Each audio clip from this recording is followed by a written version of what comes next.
বিসমিল্লাহির রহমানির রহিম। আসসালামু আলাইকুম।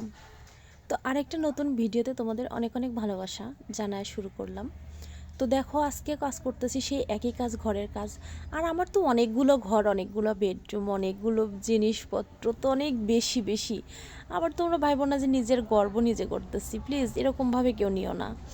মানে অনেক বেশি জিনিসপত্র তো গোছাতে না অনেকটা সময় লাগে, আর একটা দিনেই কিন্তু আমি কমপ্লিট করতে পারি। এটা কিন্তু 7 দিন বা 5 দিন এরকম সময় লাগে না আমার কাছে এটা একদিনেরই কাজ। কিন্তু সেই একদিনের কাজটা সকাল ভোর থেকে রাত 12টা-1টা পর্যন্ত হয়ে যায়। তো সেটা তো তোমাদেরকে দেখানো কোনোভাবেই সম্ভব না, তাই না? সে কারণে তোমাদের একটু ধৈর্য ধরে দেখতে হয়। তো যাই হোক, দেখো এই ঘরটা পরিষ্কার করতেছি, আর এই ঘরটা পরিষ্কার করার পরে আমাকে রাত 12টা পর্যন্ত কাজ করতে হয়েছে, জানো। এত কাজ জমে গেছিল, এত কাজ, আর সব কিছু পরিষ্কার করতেই হবে বাধ্যতামূলক। কারণ এই ভিডিও যেদিন করি তার পরের দিনই হচ্ছে শবে বরাত ছিল। তো সেই ক্ষেত্রে আমাকে কাজটা কমপ্লিট করতেই হবে। সব কিছু যেহেতু কাজটা মানে শুরু করছি, সেটা শেষ না করলে তো হবে না।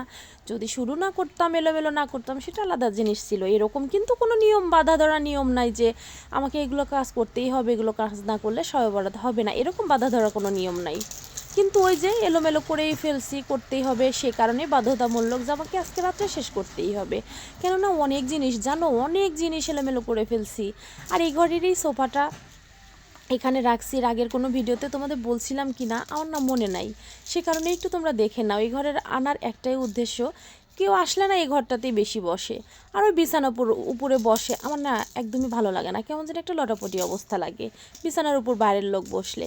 সেই কারণেই 2টা সোফা এই ঘরে নিয়ে এসে মানে পারলাম। এটা আমার নিজের ইচ্ছা মতো নিজেই করলাম। মেয়ের বাবা এসে বলতেছে এই ঘরে আবার এই সোফা নিয়ে আসছো কেন? এই সোফাটা হচ্ছে ওর মায়ের হাতের, তো ওই ঘরেই ছিল একসঙ্গে। তো আমি ওকে বললাম যে দেখো, তোমার মায়ের হাতের জিনিস তোমার বাবার ঘর থেকে, মানে যে ঘরে ওর বাবা ঘুমায় সেই ঘর থেকে এই ঘরে নিয়ে আসছি, মানে নিয়ে আসছি, সেজন্য কি তোমার একটু খারাপ লাগতেছে?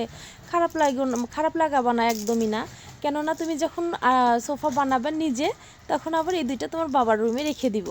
আবার তোমরা এরকমভাবে ভেবো না যে এটা মায়ের জিনিস বলে আমার ধরা যাবে না, সেরকম না। মানে মেয়ের বাবাকে এরকম বলে আমি সান্ত্বনা দিলাম যে সোফা বানানো তো আমাদেরও দরকার, মায়ের জিনিসগুলো তো পুরাতন হয়ে গেছে অনেক, সেগুলো আছে থাকবে, কিন্তু নতুন করে সোফা বানাতে হবে, সেটাই বললাম মেয়ের বাবাকে।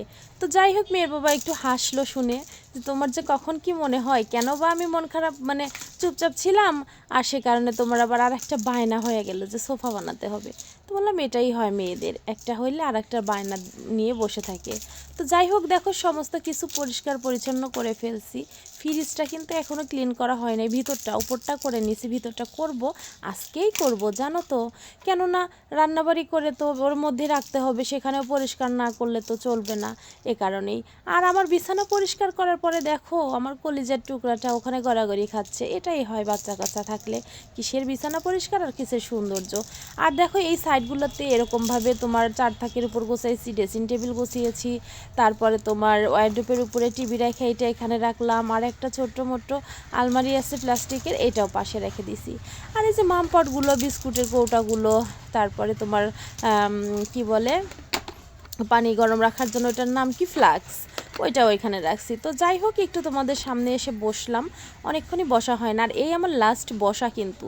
আর দেখো প্রচণ্ড ক্লান্তও লাগতেছে, লাস্টবার একটুখানি বসে নিলাম, আবার জোর কদমে লেগে যাব।